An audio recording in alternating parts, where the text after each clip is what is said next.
Over the past few decades, the helicopter aeromedical industry has proven itself to be a very effective means of saving the lives of those who are critically ill or injured. However, during the relatively short life of our industry, far too many aeromedical programs, its crews, and sometimes its patients have fallen to tragic accidents. And the highest percentage of these crashes have been caused by human error. Now, often this fact leads us to ask the question, what was the pilot thinking? Why did he act the way he did?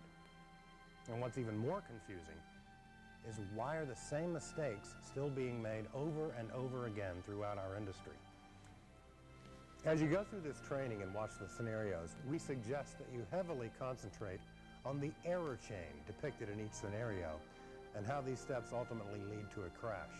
Ask yourself, what were the contributing factors? Were there opportunities to break this chain? Was there a specific culture in a program that affected the pilot's decision-making?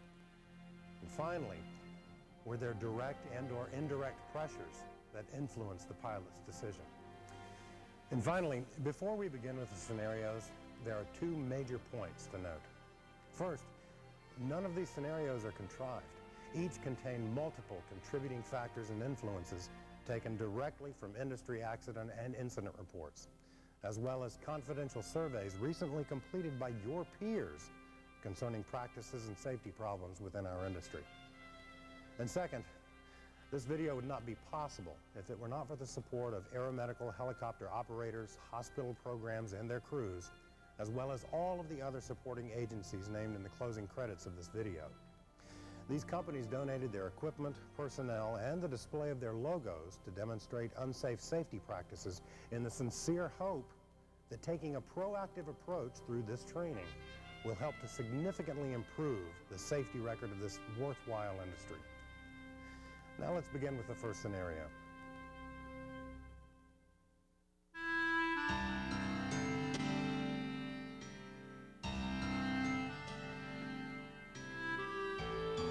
The day begins with Anne, an experienced flight nurse, in her home about to leave for a day shift.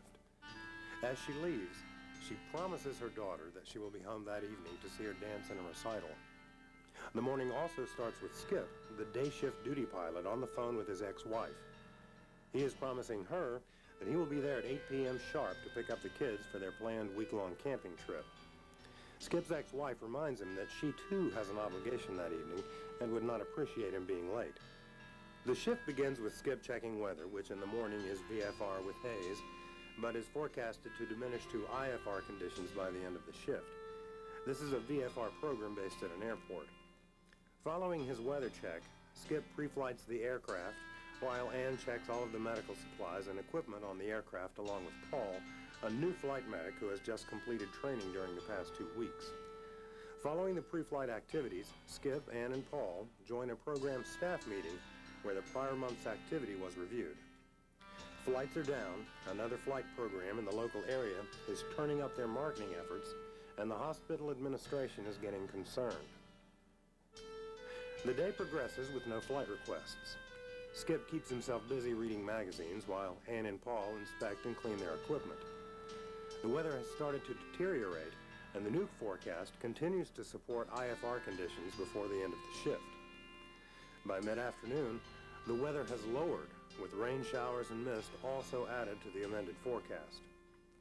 Skip feels comfortable to call his ex-wife at 4 p.m. to tell her that the weather has lowered to the point that he doesn't expect to fly and sees no problem with him being on time for the kids. Shortly after that call, a flight request comes in for the transfer of the patient from the requesting hospital to a third hospital. Skip checks the weather, and all points are still reporting basic VFR conditions, even though the forecast is for IFR. Skip is a locally familiar pilot who has flown this route many times before, and although the weather has diminished throughout the day, it's still above the minimums for their operation specifications. He's also concerned about their low flight activity and decides that he can fly the trip and be back in time to beat the IFR weather and pick up his kids on time. Anne questions his decision because of the weather and her concern for getting back to make her daughter's recital. Skip assures her he would not accept the flight if he didn't think he could make it all the way home. Paul, the new crew member, offers no opinion on the decision to fly. The helicopter departs the airport for the requesting hospital. The weather during the first leg is as stated in the weather briefing, and they arrive at the referring hospital without difficulty. The patient is loaded into the helicopter and they depart for the receiving hospital. During this leg, the weather has obviously started to deteriorate due to ceilings, haze, and mist. This causes Skip to have increasing concern as to whether the conditions he's observing will worsen before they get home. In addition to attending to her patient, Anne is also becoming concerned about the weather and its possible effect on getting home. The helicopter arrives at the receiving hospital and the patient is unloaded. While the medical crew is delivering the patient to the appropriate location, Skip receives a telephone weather briefing which reveals marginal VFR to spotty IFR conditions in the area and below Skip's personal comfort level. When the crew returns, he briefs them on the current conditions, his concerns, and suggests calling the hospital van to come and get them and leaving the helicopter overnight. Anne immediately becomes very upset and ridicules Skip for his decision to take the flight in the first place, especially when she questioned the weather from the start and reminds him of her promise to her daughter. She argues that if the weather is at legal operations minimums, and he has flown that route many times before, he should at least try it before he gives up. His thoughts also briefly go to the grief he will receive from his ex-wife for being late to get the kids. He looks to Paul for his thoughts, and he simply says he's willing to go along with whatever the other two decide. Rather than continue the argument, Skip agrees to try it, and they depart for the base.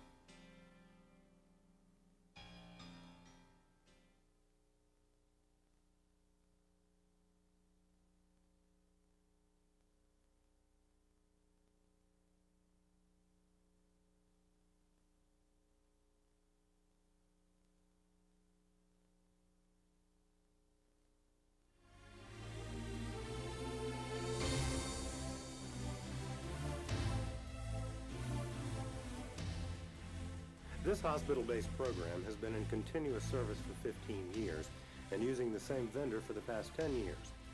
Even though both the hospital and the vendor were well respected in their service area for professionalism and response time, the hospital was on a new campaign to bolster its image, and the vendor was doing the same in preparation for contract renewal negotiations about to begin. One area of major concern to the hospital was the drop in the number of scene requests the program received. Recent staff meetings had focused on this concern and ways to improve the scene call numbers. Numerous in-service training and PR flights have been conducted to bolster the use of air care for scene calls, as well as provide additional training for first responders, and it worked. On a beautiful VFR day, the dispatch center received a call from a nearby county for air care to respond to a single-car accident involving a mother and her son. The duty pilot was an experienced aeromedical pilot, but relatively new to this program, and was delighted that a flight request for a scene run had finally come in. Upon departure, the pilot entered the coordinates that the first responder unit called into the air care dispatch.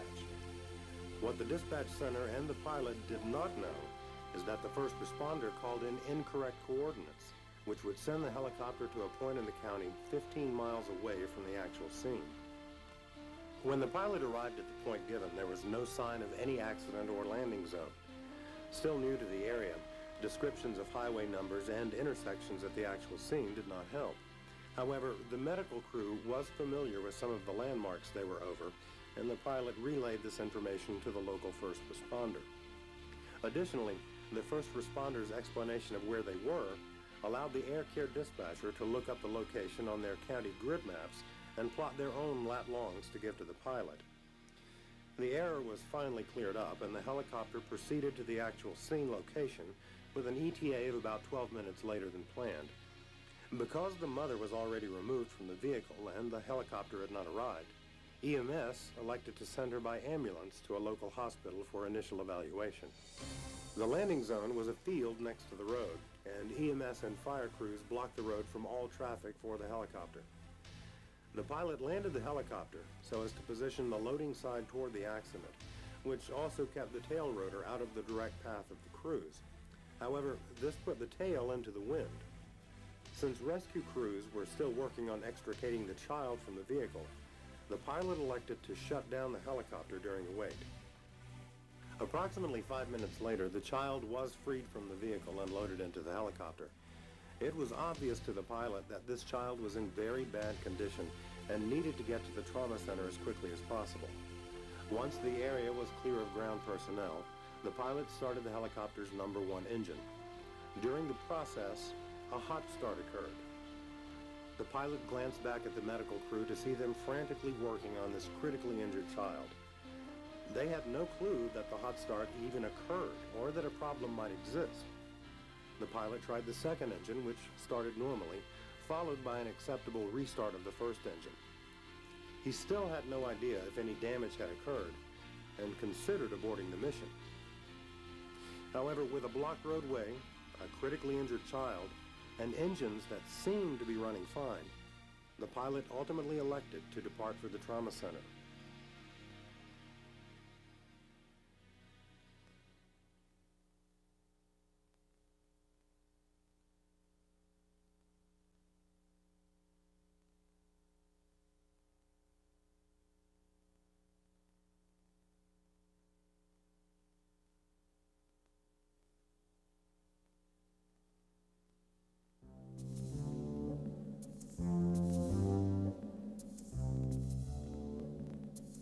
Tim is an experienced aeromedical pilot. His VFR program works him on a 7-on, 7-off schedule, alternating each tour with days or nights. He was currently on his 6th night of a 7-night tour. This was a particularly long week with no flying due to lack of requests or marginal weather forcing the flights to be turned down. This didn't bother Tim too much since he wasn't in the flying mood. However, the lack of activity was taking its toll on the medical crew. By this point in the tour of nights, they were bored, restless, and tired of having to do make-work projects.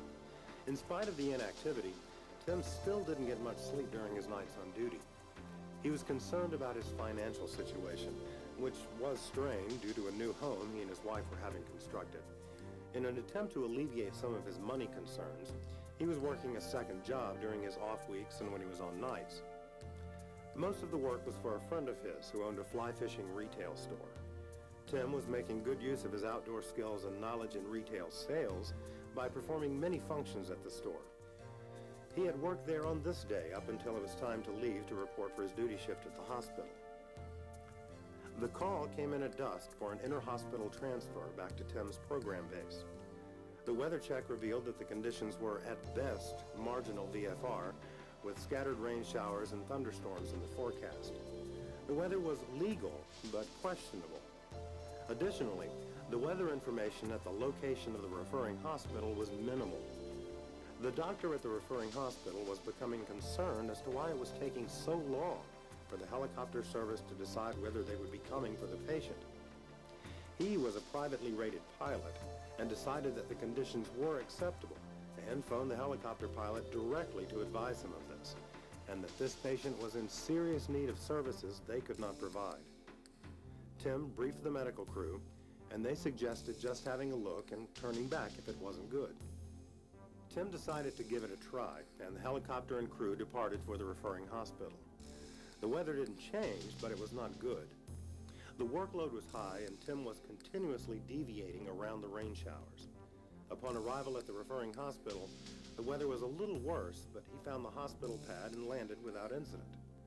While the medical crew was packaging the patient, Tim became increasingly concerned about the weather. When the medical crew came out with the patient, it was obvious to Tim that they were going to have their hands full. The referring hospital had waited until the very last minute before they called for more advanced help. Additionally, Tim realized that the patient was a very close friend of his. They loaded the patient, and Tim started the helicopter and departed. The workload remained high, and more deviations were required. The medical crew were oblivious to the conditions. Their hands were too full with the patient, whose condition was worsening. Now Tim has a new concern: fuel.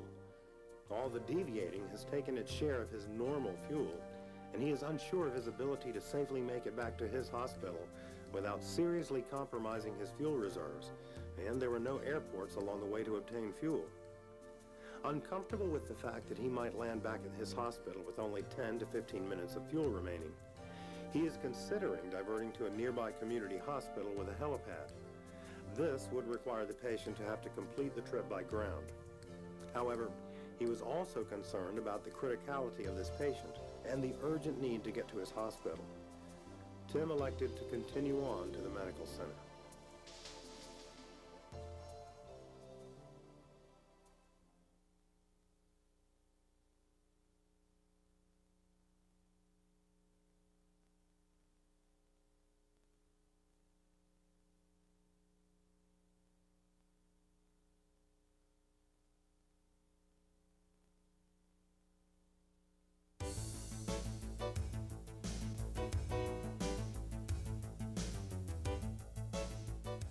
Bobby is a pilot who was recently assigned to a contract that was nearly 20 years old. From the very start, Ken, the long-tenured lead pilot at the base, took on the role as mentor to Bobby. At first, Bobby was happy with this because the feedback from the vendor on Ken was very good. It was also immediately obvious to Bobby that Ken appeared to be the favored pilot of the medical crew. It was also obvious to Bobby that things were done differently at this base compared to his prior assignment. For example, pilots were required to complete a computer form every time they turned down a flight for weather, stating the exact reason and include a copy of the computer-generated weather reports with the form. Ken made a practice of closely reviewing all of the turned-down flight summaries in the computer with the other pilots and sometimes questioned the no-go decisions. He also noticed that the hospital administration required the dispatch center to keep exacting records on each flight, when the call came in, and how long it took for the pilot to start and take off from the time the flight request came in. Additionally, the medical crews were almost all longtime team members and exhibited signs of impatience during Bobby's aircraft starting and pre-takeoff procedures. But what bothered Bobby the most was that during his first month at the base, some of his observations of Ken's actions on shift change were not consistent with the company's safety practices. Ken's pre-flight was minimal. He never observed him draining the sumps, closely inspecting the aircraft, or reviewing the maintenance status reports on the helicopter. He never requested any pass-down information on shift change. Getting into the cockpit after Ken, Bobby would notice that the checklist was almost always misplaced, and switches would often be in the incorrect position versus where they should be after shutdown.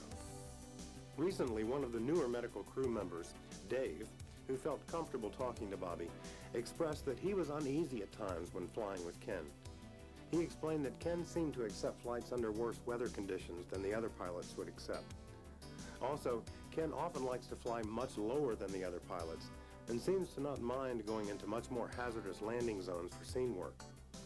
Finally, there was the time a couple of weeks ago when Ken took another med crew member for a low-level military-style ride in the company's Spare while returning from the maintenance base.